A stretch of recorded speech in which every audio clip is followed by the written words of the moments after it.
Welcome to the Occupational English Test, also known as OET. This training video is on the speaking subtest for nurses. The test format is as follows. You will be given 20 minutes. You need to talk to the interlocutor for 5 minutes. This is the warm-up session where you will be asked personal questions. Following this, you will be given a role play card and 2 to 3 minutes for preparation. Once you're done with your preparation, your role play will commence. This will go on for about 5 minutes. Once you are done, you will be given a second role play card and the same procedure will be repeated. So basically, you will be given 2 role plays specific to your healthcare profession. This session is recorded and scored by 2 different examiners. This test is a face-to-face examination. It will be between the interlocutor and you. The interlocutor will play the role of the patient or the carer, while you will play the role specific to your healthcare profession. Now, this is how the speaking is assessed in OET 2.0. These are the total marks scored by you divided by 39, which is a result of 24 plus 15 into 500. Whatever score you get is then converted into the grade. On this side, you have your linguistic criteria.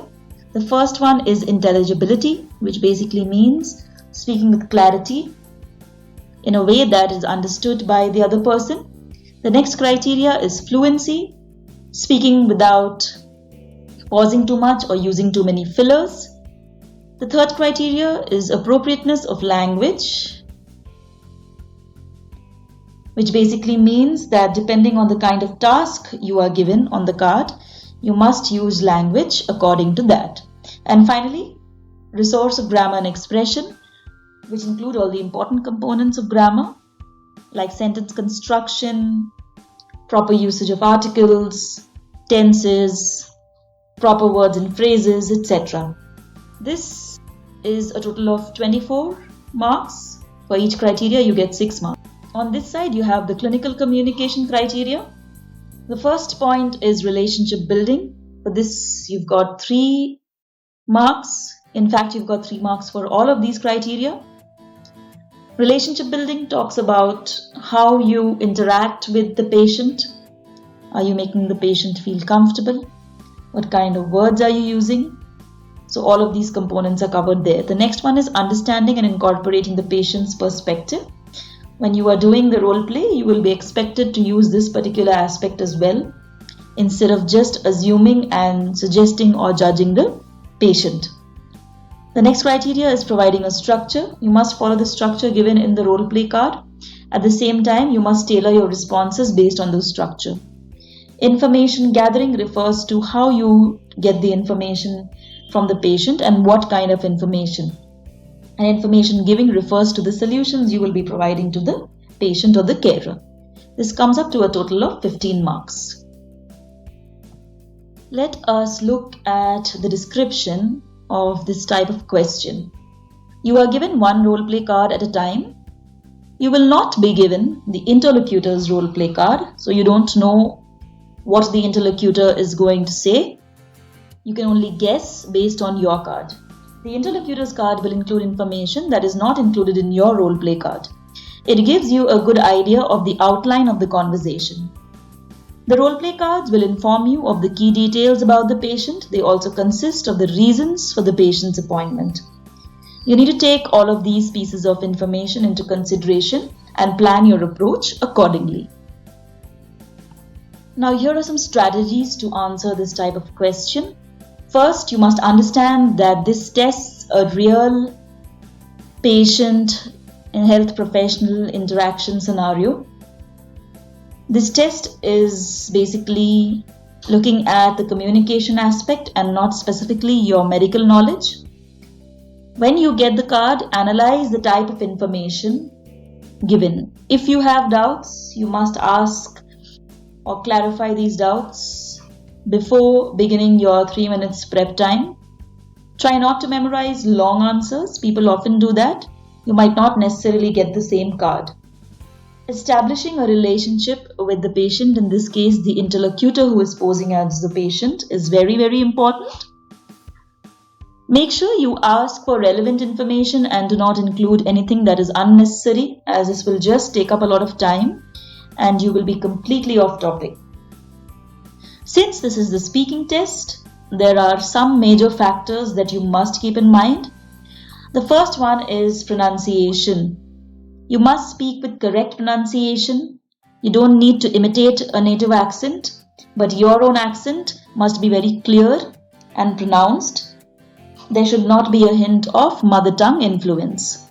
At the same time, when you're interacting with the patient, you shouldn't think about what you're going to say next, as you've already been given 3 minutes of preparation time. So make sure you use less fillers like or pause for a long time. Make sure you include all of the information, especially those given in the bullet points. If required, during the prep time, make notes on how you're going to ask these questions. Keep the context in mind, and by this I mean the setting. If you feel that certain keywords and phrases are important, or you can underline them and when speaking refer to them. Using a wide variety of vocabulary will give you an edge and increase your score in the linguistic criteria. Don't just stick to very simple phrases. Try to elaborate your question. Intonation and voice modulation is extremely important. Intonation basically is how your voice rises and which parts you're stressing on, how you're saying it. Voice modulation is again connected to the rise and fall. Like when you start a sentence, you speak with a rising tone. When you're ending, you speak with a falling tone. The ideas and examples given in your role play card should be said in full and complete and proper sentences, not in short bursts of phrases. Most importantly, remember to be confident and smile. Make eye contact with the examiner. Of course, you don't have to stare intensely or continuously, but make sure that you do not look distracted or at the walls or the tables or any other props present in the room. Take charge of the conversation and lead the conversation. This is your practice 1, which consists of the interlocutor's card. So here, as you can see, this is the setting. In this case, emergency department. This part is about the patient, the description of the patient, and this is the task that the interlocutor has. So if you're practicing with someone, this is the part that they will play. Otherwise, the trainer who is training you will play this particular part. You must bear in mind though that you will not have access or you will not be able to see the interlocutor's card in the examination. Now let's have a look at the nurse's card. This is again practice 1 and this is nurse's card 1. As you can see, the setting has been given here. Your role is mentioned here. And this is a description of the patient who's going to come to you. Now here are a series of tasks which have a lot of important points. You will be given 3 minutes of prep time for this. During those 3 minutes, you need to use points from here and formulate your questions as well as tailor your responses. Similarly, you have practice 2. This is the interlocutor's card. This is practice 2. This is nurse's card 2. Now, to ensure that you are up to date with whatever is mentioned and especially in terms of vocabulary, here is a list. There are many other slides following this with lists of vocabulary alphabetically. So as you can see, you've got the name here or the word here and what kind of part of speech it is. Accelerated is an adjective. You know, the conditions accelerated, which means that they happened faster. Next, acute. Acute is again an adjective describing a kind of, say, pain. You can say that she was suffering from acute pain on the right shoulder. Similarly, you can use words like advance, advice, agency, aid, ambulatory anatomy. So you can use these words and they will help you to enhance your vocabulary while speaking. This could also be used for writing. You have more vocabulary. Here you will find words like clinic, communication, condition. They are commonly used. That also tells you what kind of word it is. Clinic is a noun. For example, the patient has come to the clinic, or what is the purpose of you coming to this clinic? Condition, can I ask you some questions about your condition? Again, it's a noun. Similarly, words like laboratory, demand, counsel, emergency, member, facility, procedure. These all are used in speaking as well as writing. You must be familiar with these words. Here are some more vocabulary words. They are mainly based on C and D. You can go through them and make sentences. There are vocabulary words ranging from E to Q. Words like examination, environment, facilities, hold, health, internal, injury. Try to learn the acronyms of words. They will really help you in case you come across it in your task and you're not able to understand it. So you'll have prior knowledge of it.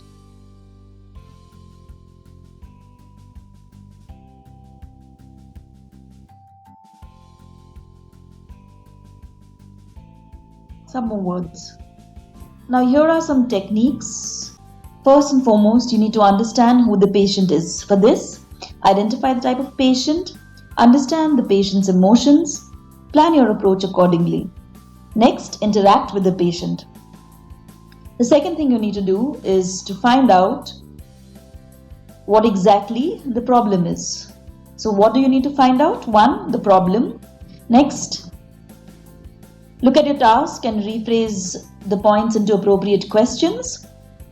When you're speaking to the patient, begin with proper opening questions. And when you're finishing, do not finish abruptly. Instead, finish with the proper closed question. The third point is, what do you need to tell the patient on the basis of the information the patient gives you? First, inform the patient about all the necessary information related to the disease or the condition they are in. This will also include tests and course of treatment. Tailor your questions accordingly, and based on the patient's response, you must also respond accordingly. The fourth most important bit is English communication. Communicate confidently, take control of the interaction, ensure that you are leading the topic of conversation instead of the other way around.